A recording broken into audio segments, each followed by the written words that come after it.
Europe 1. Le grand direct des médias avec Jean-Marc Morandini. Et le fait média du jour, c'est bien évidemment ce grand chambardement à Canal+. Voilà plusieurs jours que la chaîne cryptée est dans la tourmente. Ce matin, on va faire le point sur cette situation très mouvementée. Jérôme Ivanichenko, bonjour. Bonjour Jean-Marc. Vous êtes notre expert média. Alors d'abord, on va parler de l'avenir des Guignols qui a occupé énormément les médias à la fin de la semaine dernière. Oui, un avenir qui semble désormais assuré. Ces derniers jours, la rumeur de la suppression des marionnettes était dans toutes les bouches. Mais vendredi, à l'issue d'un comité de groupe qui rassemblait l'ensemble des filiales de Vivendi, Vincent Bolloré, le président du conseil de surveillance, a précisé sa volonté. Non, les Guignols ne disparaîtront pas de l'antenne. La grille du soir, en clair, pose un problème parce que ça fait 2 ans que l'audience s'érode un peu. Les émissions coûtent à peu près 3 fois plus cher que celles de la concurrence et la concurrence nous a battus. Donc il fallait se poser la question sur la grille. Sur les Guignols, c'est évidemment un actif historique. Il n'est même pas question d'aller ni le céder à personne, ni l'abandonner. Mais ça ne veut pas dire non plus qu'on ne peut pas transformer les formats, les horaires, ce qu'on peut en faire. Et je suis très optimiste sur tout ça.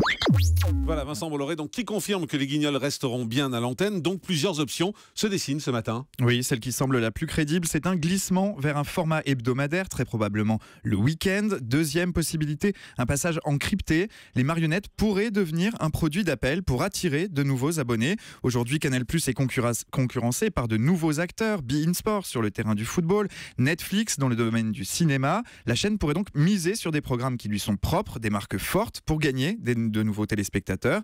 Et enfin, la troisième option, il y a l'idée d'un transfert sur une autre chaîne du groupe. Là, on pense instinctivement à D8, une idée défendue par Cyril Hanouna notamment. L'objectif de ces transformations, de ces glissements, Vincent Bolloré ne s'en cache pas, c'est de faire des économies. Les Guignols de l'info, c'est 300 personnes, c'est aussi environ 100 000 € par jour pour seulement 8 minutes de programme. C'est cher, très cher.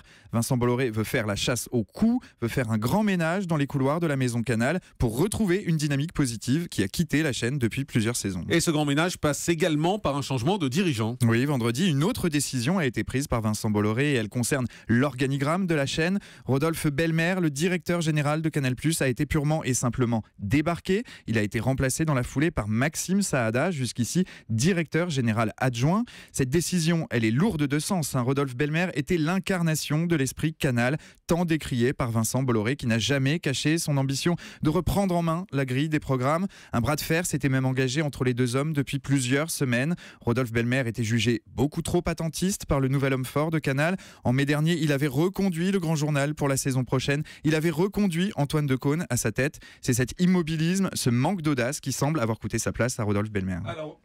Alors aujourd'hui se pose une autre question, c'est le Grand Journal. Quel avenir pour le Grand Journal de Canal ? Et oui, la vitrine de la chaîne cryptée, c'est l'Access. Et depuis 2004, cet Access est occupé par le Grand Journal.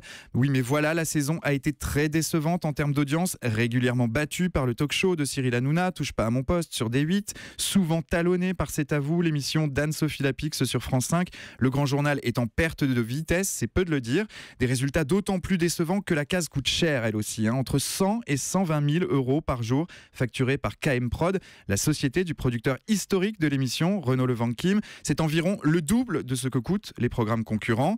Vincent Bolloré veut faire mieux et il veut faire mieux pour moins cher. Parmi les pistes qu'il explore, il y en a une qui conduit à Bangoumi, la société de production de Laurent Bon et Yann Barthès, une société qui a le vent en poupe avec le Petit Journal ou encore le Supplément. D'ailleurs, ce matin, c'est le nom de Maïtena Biraben qui revient le plus régulièrement. L'animatrice pourrait devenir le nouveau visage de l'Access et mettre sur la touche Antoine Decaune. À Canal+, l'été sera chaud, très chaud même, et je vous assure que ça n'aura pas grand-chose à voir avec la météo. Merci beaucoup.